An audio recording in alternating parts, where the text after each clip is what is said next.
ভারত শেখ হাসিনাকে আশ্রয় দিয়ে প্রমাণ করেছে বাংলাদেশের বন্ধু নয়।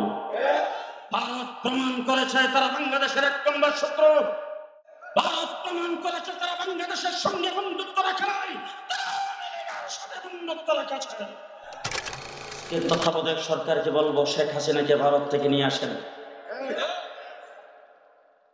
বাংলার মাটিতে তাকে প্রকাশ্যে প্রকাশ্যে হাইকোর্টের সামনে ফাঁসির কাস্টে ঝোলা যাবে। কি মাঠে থাকবেন? থাকবেন? কতক্ষণ থাকবেন? সামনে যদি বাংলাদেশের নির্বাচন হয়, আর নির্বাচন যদি বাংলাদেশের ৩০০ আসনের কোন জায়গায় আওয়ামী লীগ নৌকা মার্কা প্রাপ্তি হয়, বুড়িগঙ্গা নদীতে ভাসায় দিতে হবে।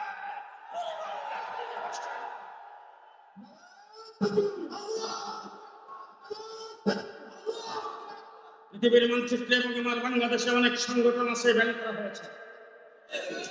কি কারণ? কারণ হলো সন্ত্রাসী, তারা জঙ্গি। ৫৩ বছরে বাংলাদেশে সবচাইতে বেশি প্রমাণ দিয়েছে আওয়ামী লীগ, ছাত্রলীগ, যুবলীগ সবচাইতে বড় জঙ্গি। সুতরাং জঙ্গি অজুহাতে, সন্ত্রাসের অজুহাতে কোন দলকে যদি ব্যান করা হয়, কোন দলকে যদি অবৈধ ঘোষণা করা হয়, আওয়ামী লীগ, ছাত্রলীগ, যুবলীগ বাংলাদেশে ১ নম্বর অবৈধ ঘোষণা। আজকের এই মঞ্চ থেকে যার দাবি জানাতে চাই, আওয়ামী লীগের নিবন্ধন বাতিল করুন। আওয়ামী লীগ এত বড় সন্ত্রাসী দল বাংলাদেশের রাজনীতি করার অধিকার রাখে না। আমার বন্ধুগণ, ২০১৩ সালে রক্ত আমরা দিয়েছি। যারা নিহত হয়েছেন তাদের পরিবার ভয়ে তাদেরকে মারা গেছে সেটা বলতে ওরা যে হয়নি। লাশ গুম করা হয়েছে। আল্লামা বাবর নগরী রহমতুল্লাহ আলাইহিকে গ্রেফতার করে যে লোকটা সুস্থ সবল ছিল তাকে গ্রেফতার করে রিমান্ডে নিয়ে চিরতরে পঙ্গু করে দেওয়া হয়েছে। শুধু তাই নয়, আজকের জনসভায় দ্বারা আমি বলতে চাই, আল্লামা নূর হোসেন কাসেমী সাহেবের স্বাভাবিক মৃত্যু হয় নাই, আল্লামা বাবর নগরী সাহেবের স্বাভাবিক মৃত্যু হয় নাই। আল্লামা নূর হোসেন কাসেমী আর আল্লামা বাবর নগরীকে হত্যা করা হয়েছে। আমার বন্ধুগণ, এই দেশ থেকে ইসলামকে বিটাইবার জন্য আওয়ামী লীগ এমন কোন কাজ নাই যেটা করে নাই। এই দেশের আলেম ওলামায়ে কেরামের তাহজিব তামাদ্দুনকে ধ্বংস করার জন্য, ইসলামিক তাহজিব তামাদ্দুনকে ধ্বংস করার জন্য নাস্তিক আর মুরতাদদেরকে যেইভাবে লীলায় দিয়েছেন, ইসলামের বিরোধিতা যেইভাবে পদে পদে করেছেন, ৯৪% মুসলমানের দেশে তাদের রাজনীতি চলতে পারে না। আমার বন্ধুগণ, ২০২১ সালে গণহারে আলেম ওলামায়ে কেরামকে গ্রেফতার করেছে। মসজিদের খাদেম, মসজিদের সামনে খাড়া, তাকে গ্রেফতার করে নিয়ে গেছে। মসজিদের সামনে টুপি তসবিহ আতর বিক্রি করে তাকেও গ্রেফতার করে নিয়ে গেছে। মাদ্রাসার ছাত্র উস্তাদকে তালাশ করতে গেছে, পাই নাই, উস্তাদ ছাত্রকে গ্রেফতার করে নিয়ে আসছে। একজন লোককে গ্রেফতার করা হয়েছে, উনি কোরআন ফ্রিজ মেরামত করে, দোকান বন্ধ করে বের হয়েছে, তাকে গ্রেফতার করে নিয়ে যাচ্ছেন। সে বলছে, আমি হেফাজতের কেউ না, আমি কোনোদিনই কোনো আন্দোলন সংগ্রামে যাই নাই, আমি আসলে কওমি মাদ্রাসার হুজুরদের দলেই না, আমি আহলে হাদিস। এরপরে তাকে বলতেছে, তোমার মুখে দাড়ি কেন? বলে, আরে দাড়ির রাসূলের সুন্নাত, লম্বা ফান্নবী কোনো লম্বা ফান্নবীর সুন্নাত। বলে, সুন্নাত রাখছে ঠিক তো, আজকে দলটা খাইছে। এইভাবে হাজার হাজার আলেমদেরকে গ্রেফতার করে মাসের পর মাস রিমান্ডে নিয়ে নির্যাতন করা হয়েছে। আল্লামা ইজ্জুল হক ইসলামাবাদী সাহেবের হাতে পায়ের নখগুলি প্লাস দিয়ে টান একটাই ফেলা হয়েছে। চট্টগ্রাম কোর্টে আমার ৮টা মামলা ছিল, সেখানে হাজিরা দিতে যাইতাম, শত শত কর্মী সেখানে হাজিরা দিতে আসতো, যাদেরকে জীবনের তরে পঙ্গু বানায় দেওয়া হয়েছে। যারা এই হত্যা লুণ্ঠন করেছেন, কাপাসিয়ার ভাইদেরকে বলবো, বাংলাদেশে এমন কোন থানা থাকবে না যেই থানায় তাদের বিরুদ্ধে মামলা হবে না। প্রত্যেকটি থানায় তাদের বিরুদ্ধে মামলা করতে হবে। আমরা হাজিরা দিয়েছি মাসে ২০ দিন, তারা যেন মাসে দৈনিক ২০ দিনে হাজিরা দেওয়া লাগে। আমার বন্ধুগণ, আজকে অনেকে বাংলাদেশে গাপ্পি মেরে আছেন, অনেকে হয়তো দেশ ছেড়ে পালাইছেন, আবার অনেকে খুব সফি সাহেব ছিল, দাড়ি টাড়ি কাইটা নৌকার বাসি কাঁচামাল বিক্রি করে এইভাবে পালাইবার চেষ্টা করেছে, কিন্তু পার পাই নাই।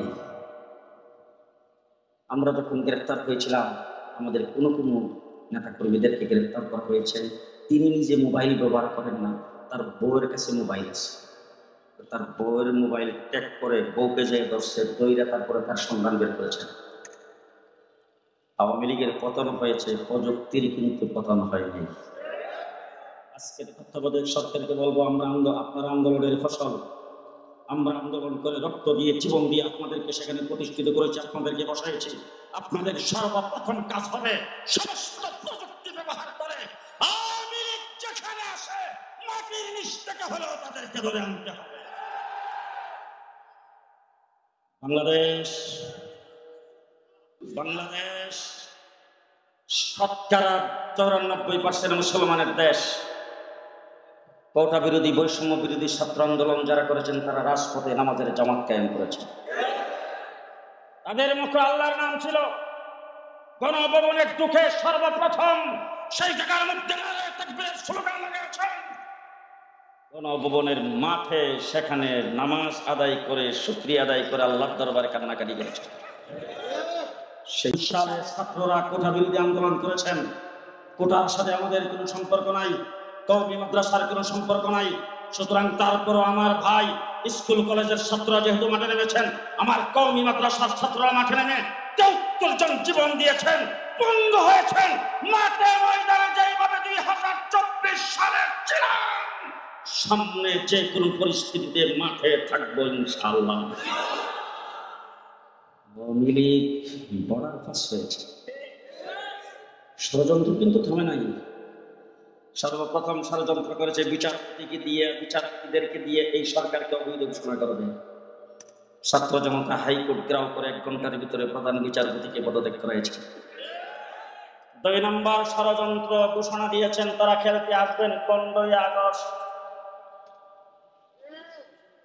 ১৪ আগস্টে কুমিল্লায় সমাবেশ ছিল, সেখানে আমি ঘোষণা করেছিলাম শেষ রাত্রে তাহাজ্জুদের পর থেকে মাঠে থাকব।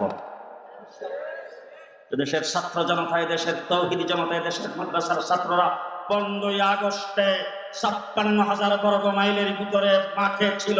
তোমাদেরকে তোলার আশি দিয়া বাড়ি সালাম দিয়েও কোথাও পাওয়া যায় না।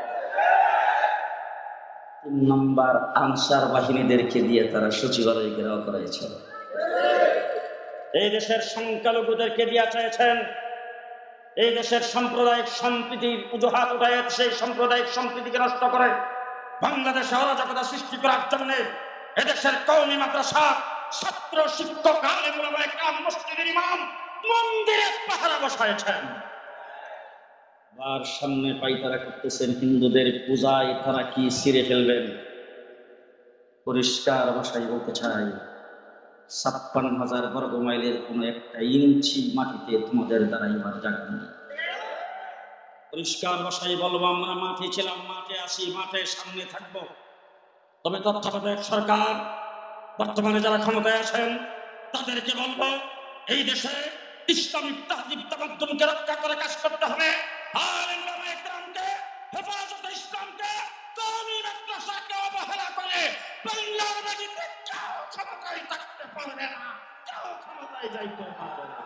নাসরুম মিনাল্লাহ, ফাতহুন করিম, ওয়া বাশশিরিল মুমিনিন। আসসালামু আলাইকুম ওয়া রাহমাতুল্লাহি ওয়া বারাকাতুহু।